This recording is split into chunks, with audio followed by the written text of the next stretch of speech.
Bruce Lee is considered today as a true legend. His name is synonymous with power and charisma. He was the spokesperson for a true cultural movement that encompasses martial arts, the philosophy that flows from it, and of course cinema. But how did he become an icon of popular culture in just 4.5 films? How did he manage to position himself as the standard-bearer of a very specific Eastern culture? And how did he manage to transmit this culture to the entire world? I will try to answer all these questions in this video, which will look back at the life of the man but also at the work of the legend. Bruce Lee was born on November 27, 1940 in San Francisco. His father, a Hong Kong theater actor, would very quickly introduce him to comedy but also to martial arts. He would begin his film career playing infants at the age of 3 months, then change small roles until his first major role at the age of 8 in the film The Kid alongside his father. We can already attribute to him in this film a certain penchant for fighting. It's also at that age that he begins taking Tai Chi lessons with his father until his 13 years, when he would begin his initiation to Chinese martial arts. At 18, his parents send him to live in the United States in order not to lose American nationality, but also because he had a bit too much tendency to create trouble in Hong Kong by multiplying street fights. He would make the journey by boat and upon arrival would get himself a job as a dishwasher in a restaurant before beginning philosophy studies at the University of Washington in Seattle. Parallel to his studies, he gives kung fu lessons to certain students on campus, including a certain Linda Emery who would become his wife in 1964 and with whom he would have 2 children, Brandon the following year and Shannon in 1969. It's also in 1964 that he decides to open a martial arts school, eager to share his culture with all those who want to know it. But only, here's the thing, this desire for cultural sharing is poorly viewed by the martial arts community, if I can call it that. Indeed, for them, the art of kung fu must strictly be reserved for the Chinese people. But Bruce Lee sees in this martial art the means to make Westerners understand the beauty of his culture who, at the time, tend to caricature and stigmatize Asians. And in order to emancipate himself from this absurd rule, he decides to fight Master Wong Jackman with the promise of being able to continue teaching if he wins. Bruce Lee would win his fight, but not without difficulty. And it's from this experience that he would question his physical condition as well as the effectiveness of his teaching. That's partly why, in 1967, he would invent a new form of combat, Jeet Kune Do, a martial art aiming to combine speed, strength, and ingenuity, notably by mixing different fighting techniques from around the world like Thai boxing, English boxing, judo, wrestling, jiu-jitsu, or aikido. Jeet Kune Do is a new way of approaching combat, more realistic, more effective. We can also easily affirm that Jeet Kune Do is the ancestor of MMA as we know it today. But for Lee, the key to an effective fighter doesn't reside in his technique, but indeed in his physical condition. For him, without adequate conditions, all the techniques in the world are futile. He would therefore begin to sculpt his body, sometimes to the limit of what the human being can endure. Moreover, a few years later, he would seriously injure his back during training, which would nail him to a hospital bed for 6 months and would bring him close to paralysis. Bruce Lee always wanted to go further than what his body could accept.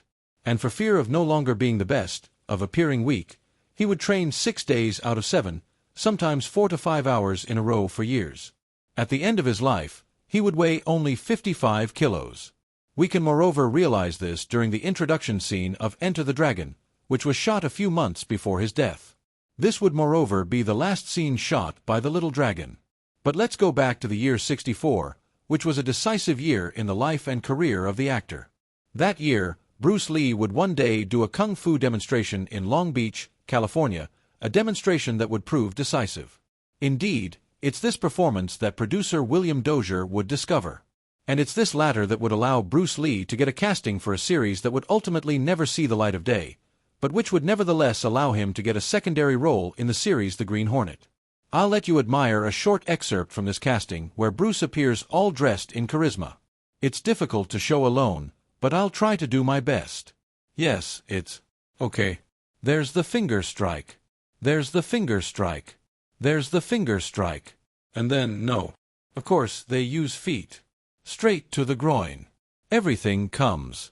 Everything, if I can rest a bit. The series would be a failure and would stop its production after 1 season. But it would allow Lee to create a reputation in Hollywood. Everyone wants to know the secrets of the little dragon, and his Jeet Kune Do lessons would reach the astronomical sum of $275 per hour. Prestigious students would succeed one another from Steve McQueen to Joe Louis, passing through Roman Polanski. All of Hollywood's elite wants to learn the fighting techniques of the one nicknamed throughout the world the Little Dragon. At the same time, Bruce Lee chained small roles, notably in the series Batman and Longstreet, but also as an actor or choreographer in films like The Orphan, The Wrecking Crew, or Marlowe. But despite his exceptional abilities, American cinema at that time only offered extremely caricatured roles to Asians. Diversity is not Hollywood's strong point in the 60s, leading roles being most of the time given to white men. It's moreover for this reason that he would be refused the lead role of the Kung Fu series, which he had nevertheless created and laid out in order to highlight the philosophy of martial arts, but whose lead role would ultimately be given to a Western actor. Bruce Lee then begins to lose hope. His career in Hollywood can't take off as he would like, and it's mainly due to his origins which prevent him from accessing prestigious roles. But here's the thing. If the Green Hornet was a failure in the USA, it's not the case in Asia.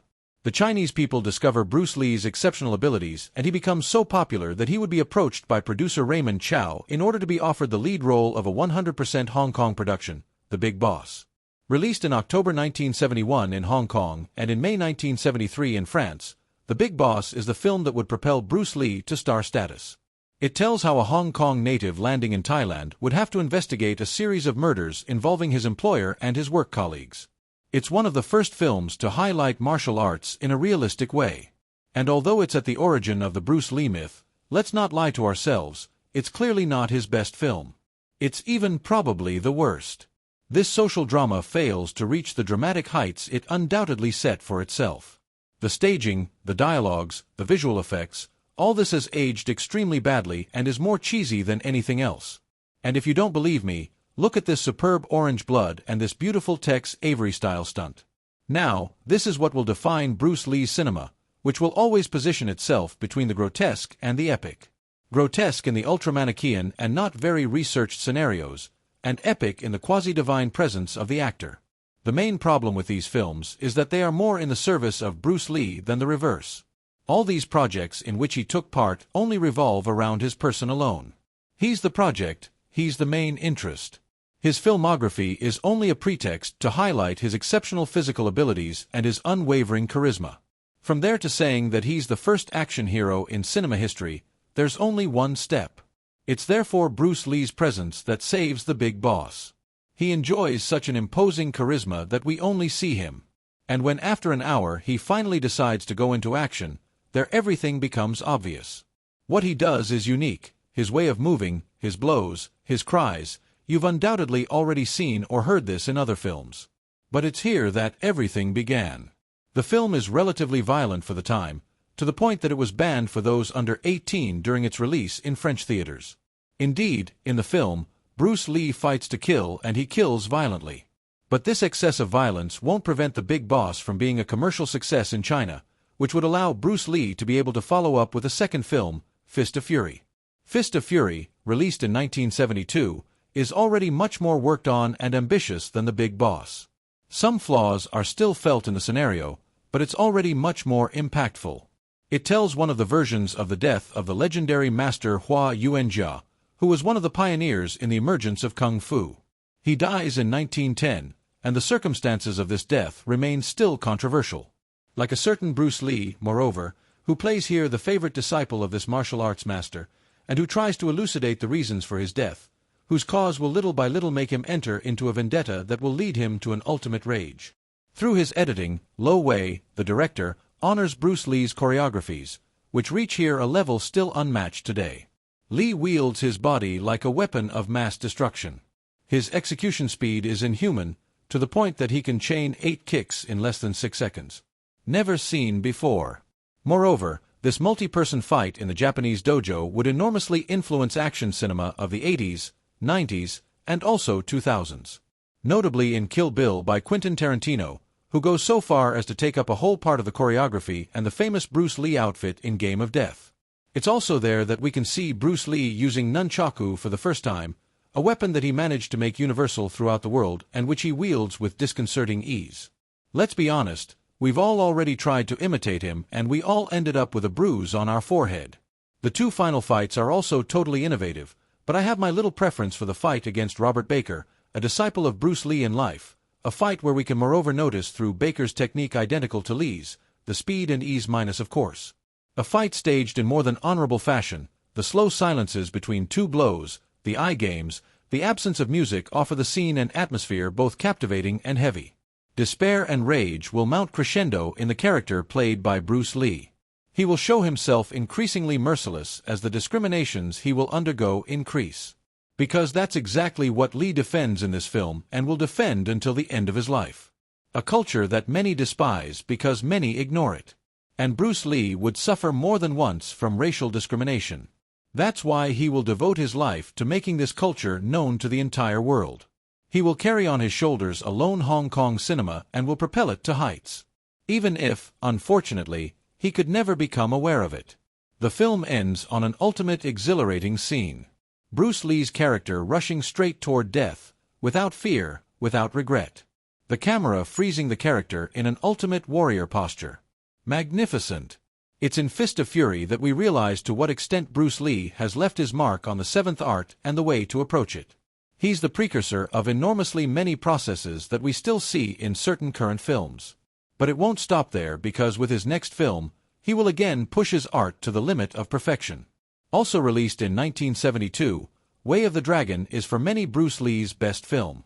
One of the biggest successes in Hong Kong cinema history and more than 4 million admissions in France at the time. We find there the theme specific to the actor's filmography. The solitary hero who comes to help his people persecuted by foreign antagonists. In The Big Boss, Bruce Lee lands in Thailand and will foil the plans of a dishonest drug trafficker. In Fist of Fury, he returns home after a long journey and will have to defend the honor of his people against Japanese tyranny. And here in Way of the Dragon, Tang Lung comes to Italy in order to help a friend of his uncle, owner of a Chinese restaurant and who is undergoing pressure from the local mafia in order to sell his establishment. But unlike the two previous films, even if the plot navigates on the same themes, it's here treated with much more lightness. Tang Lung fights, but doesn't kill. And when he kills, it's under constraint and not without remorse. Bruce Lee will also expand his acting palette by presenting us with a comedic aspect that he undoubtedly owes to his father, himself a comic actor in his time. He had already tried comedy in Fist of Fury, but it was rather unwelcome given the seriousness with which the scenario was treated. Whether we're pleasantly surprised by this change of tone or dismayed by his acting, the fact remains that Bruce Lee tries things, and personally, I take a little pleasure in seeing him ham it up in this way. His arrival at Rome Airport in Introduction, moreover, made me think of the style of finesse, all proportions kept of course. You should know that at that time Bruce Lee is a megastar, to the point that he gets carte blanche for this film. That's how he will find himself in the position of actor, choreographer, screenwriter, and director. Way of the Dragon, it's his baby. He inserts there everything that makes him an exceptional man. His philosophy, his humor, and more than ever his ultimate art, Jeet Kune Do. He fights with a stick, 2 nunchaku, barehanded. He disarms his adversaries. In short, he shows us all the assets that his discipline offers. Bruce Lee also takes the time to let us admire his musculature through warm-up sessions as impressive as the fights that will follow. Bruce Lee watches himself play in this film. He loves the man he is. But can we really blame him? In terms of direction, we can find his average outside of fights. Notably all the shots in Rome that he had to shoot in barely 15 days before shooting the rest of the scenes in Hong Kong studios. Going so far as to shoot secretly in the Colosseum in the early morning before being caught and negotiating authorization with a guard on site. It's in the choreographies and the staging of fights that Bruce Lee will again shine. And obviously, I can't not talk to you about this fight between Bruce Lee and the 7-time world karate champion, a certain Chuck Norris. A pure moment of cinema, unique in its kind, where we are simply captivated by each blow of these two outstanding athletes. It's the climax of the film, and undoubtedly that of Bruce Lee's career. Here, no hatred, no revenge, simply a fight to the death between two gladiators of modern times. And what more beautiful symbolism than to shoot it in the enclosure of the Colosseum? We're facing a duel worthy of the greatest westerns, adopting the same rhythm of quietude, taking up at times the staging of the latter, even going so far as to play Ennio Morricone at each appearance of the American, who enjoys here his most beautiful carpet. Oh, well, no, finally, I didn't say anything. This scene is a monument of cinema. It joins the pantheon of cinematographic moments engraved in the subconscious of every human being. And Chuck Norris' fame thereafter will also be the cause. After the resounding success of Way of the Dragon, Bruce Lee returns behind the camera to begin shooting a brand new film, Game of Death. But he would interrupt this shooting in order to shoot as a priority the first Hollywood production that decides to offer him a title role, Enter the Dragon. Enter the Dragon, released in August 1973, is the first film made in collaboration between Hollywood and Hong Kong. The film marvelously mixes American means and Asian know-how in order to offer us a totally crazy entertainment that mixes at once the spy genre, blaxploitation, kung fu film, and American blockbuster. A kind of potpourri, therefore, where the talented Bruce Lee gravitates at its summit. First Chinese in history to get a lead role in Hollywood. The story tells us how Lee will have to infiltrate a martial arts tournament in order to avenge those who wanted to dishonor his family. And for once we can stop on the entire cast more than interesting. John Saxon, Jim Kelly, and the very imposing Beyond the Lookout Young, whom we especially know for his role in Bloodsport, where moreover he will pay tribute to Bruce Lee by taking up his words. Very good. Boards don't hit back. We can also see in this film a scene where Bruce Lee faces guards in a tunnel. And among these guards is a certain Jackie Chan, who moreover has a nice anecdote about this shooting. I was behind the camera, waiting, I saw Bruce Lee. Then I came out. Then, boom, bam. Suddenly, my eyes are all black, because he has a blow on my head. He missed me, but I didn't do anything. I hurt myself a little, but it's okay. I look at Bruce Lee, he doesn't do anything, he looks at everyone, he continues to act, he turns around, until the director tells him, cut. Then he puts both nails, he turns around, oh my God. He runs to me and lifts me, I'm sorry. And in fact, I have no more pain because, you know, a young man like me, it's very hard. But suddenly, I don't know why, I pretend to be very painful. Oh, I just want Bruce Lee to keep me along his camera. I tell myself, all day long, every time he looks at me like that, I tell myself, okay. Jackie Chan having already worked with Bruce Lee in Fist of Fury as a stuntman. There, right there, it's him. The film also makes you think a lot of a James Bond film, and it's rather logical knowing that, at the time, the British franchise was a hit throughout the world. We first have the secret base on a well-guarded island, Bruce Lee, who will enter this base in order to discover the Machiavellian plans of the big bad guy, and the bad guy in question, moreover, who is a more than obvious nod to Dr. No, legendary antagonist of the James Bond saga. Now we can say it's fair game since 1 year after the release of Enter the Dragon would come out the man with the golden gun, which would in turn be inspired by the Hong Kong style. I would also like to stop on this fabulous climax which uses to good purpose the famous mirror processes, which offers the scene a very interesting rendering and which also offers a rather unique effect to the fight between Bruce Lee and his adversary. The film doesn't offer Lee's most beautiful fights, but this one is one of my favorites for its very original staging for the time. And you've undoubtedly noticed, this process will be taken up and used again and again in Hollywood for decades to come. We can moreover underline that Bruce Lee has always been very meticulous concerning the sets of his films. They're never there by chance, they serve the plot and are always used as a true character during fight scenes, whether through their architecture or simply in the symbolism they represent. The ice factory in The Big Boss, where the elements of the set will be used in combat and will create a true atmosphere. The Japanese garden in Fist of Fury, which implies that Lee with his technique can impose himself at the foreign opponent's place. The Colosseum of Rome, which of course refers to the fight to the death between gladiators where he will face his most formidable adversary. The mirror room in Enter the Dragon, which allows playing on a constant illusion and thereby making the scene gain a certain tension. And even the pagoda in Game of Death that he will have to climb floor by floor in order to find a treasure there. But we'll come back to that a little later. Enter the Dragon would be a worldwide success from its release, and it would propel Bruce Lee to the rank of world star. The one who would seek all his life the respect and recognition of the Western world would finally obtain it, but would unfortunately never witness it since on July 20th, 1973, a few months before the film's release, Bruce Lee dies at 32 from cerebral edema due, according to official documents, to an allergic reaction following the taking of a painkiller. He would leave behind a wife, 2 children, an entire bereaved people and a magnificent legacy. A legacy that some would have no scruples to soil through a movement that we'll call Bruceploitation. a subgenre of kung fu film that would offer ultra-cheap feature films copy-pasted with those of Bruce and using lookalikes of the actor in order to profit from his recent disappearance. Because his death also represents an enormous financial chasm for Hong Kong cinema, which will have to resort to these unhealthy processes for fear of losing profit. The movement would end with the emergence of the future martial arts star, the one many consider as Bruce Lee's worthy successor, a certain Jackie Chan. But Bruce Lee hadn't yet totally taken his bow. Somewhere remained unreleased sequences shot by the actor before his death. And these sequences would fall into the hands of Hollywood producers who will try to profit from these few excerpts in order to sell to spectators around the world the so-called last film of Bruce Lee. From August to November 1972, Bruce Lee shoots part of his new film, Game of Death. The film was initially supposed to tell the story of a former martial arts champion forced by the Korean mafia to take part in a rather special treasure hunt, since the latter is guarded on the 5th floor of a pagoda by 4 different martial arts champions on the 4 floors below. Bruce Lee's character was therefore supposed to face and beat a different champion per floor in order to climb the pagoda to the treasure. A super enticing scenario that will once again inspire many modern fictions. To quote you the most recent, I would say the climax of John Wick 3, which takes up the same principle, but this clever narrative framework which consists of beating increasingly formidable adversaries in order to be able to advance toward one's goal will especially inspire the video game world, which will use it countless times.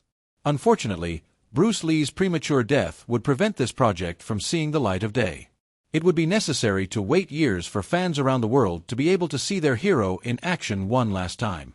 And to do this, Hollywood would call upon the director of Enter the Dragon, Robert Klaus, in order to connect Bruce Lee's rushes to a credible story. Unfortunately, it won't be the case, since Klaus, also on the screenplay, will produce us a super clumsy story about a Hong Kong film actor who will undergo mafia pressure and who will pretend to be dead after a failed assassination attempt in order to be able to avenge himself against the criminal organization that has been blackmailing him for far too long.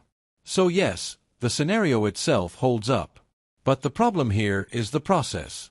3/4 of the film use not at all convincing lookalikes of Bruce Lee, and the production is undoubtedly aware of this, since it will seek by all possible means to conceal their face by filming them from behind, by decking them out in enormous sunglasses, straps, and even a fake beard. The editing will also insert in the worst way fixed shots of Lee in his old films, and the director will go so far as to stick a cardboard photo of the late comedian's face on his double. Obviously, all this is ridiculous. But the summit of indecency will be to use the real images of Bruce Lee's funeral. In short, beyond the fact that the doubles aren't convincing for a penny to the point that we hide their face as soon as possible, the film is only one more opportunity for vultures to make money on the back of a deceased person and a very meticulous artist who undoubtedly wouldn't have accepted that his image and his name be associated with this filth. The film has only 2 things to save: the music of John Barry, legendary composer of the James Bond saga, and the climax, which offers the film a whole other scope as soon as the real star enters into action and graces us for the last time with his immense talent. Also note that the assassination attempt that the character supposed to be played by Bruce Lee undergoes will be the same one that will really kill his son Brandon in 1993, the latter having succumbed to a bullet wound during the shooting of a scene from the film The Crow. Obviously, when we know that and we see Game of Death, it makes its viewing even more uneasy. The film would obviously and unfortunately be an enormous success, to the point that a sequel would see the light of day 3 years later, a sequel that I won't even take the trouble to treat here. Fortunately, a few years later, Bruce Lee's notes on his vision of the film would be found, as well as other rushes. From it would come out a 40-minute version which doesn't constitute a consistent enough support to extract a coherent framework, but which at least has the merit of honoring the vision of the true director, actor, choreographer, and screenwriter of the film, Bruce Lee. The original montage is available on the internet and deserves your interest much more than the pseudo-last film of the Little Dragon. I also advise you the documentary Bruce Lee, A Warrior's Journey, which looks back on Lee's vision concerning martial arts and on the creative stages of this last film, which was supposed to originally stage Bruce Lee, a complete fighter putting other fighting styles in trouble until reaching the summit, representing Jeet Kune Do through the basketball player and former Bruce Lee disciple, Kareem Abdul-Jabbar. Bruce Lee wanted this ascension to have several levels of reading for the spectator. Because we can see Lee trying to seize the treasure by facing all his fighters, but we can also see him emancipating himself from all sorts of rules and customs, dressed in a neutral outfit and adapting to each type of combat in order to know himself and climb the steps of his inner self. Because, as he says very well, all form of knowledge is knowledge of oneself. It's a very philosophical vision, but it's Bruce Lee's. Follow no path, have no limit, adapt to adversity to better combat it, but he explains it much better than me. Empty your mind, be formless, shapeless like water. Now you put water into a cup, it becomes the cup, put it into a teapot, it becomes the teapot. Water can flow, or it can crash. Be water, my friend. With Game of Death, Bruce Lee was undoubtedly going to pass a decisive milestone, and the success of Enter the Dragon would have opened the way to American cinema and thereby worldwide for him. We're therefore entitled to wonder what role he would have played in the new Hollywood period of the 70s or that of action films of the 80s.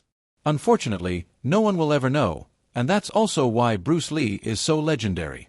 It's his sudden disappearance that left so many questions around the man and the actor that makes him remain on all lips even today. And it's the entirety of his work, however short it may be, that opens the way to so many other Western and Asian stars. He still marks today with his imprint cinema, martial arts, video games, literature. He continues to inspire several generations and will continue again and again for generations to come.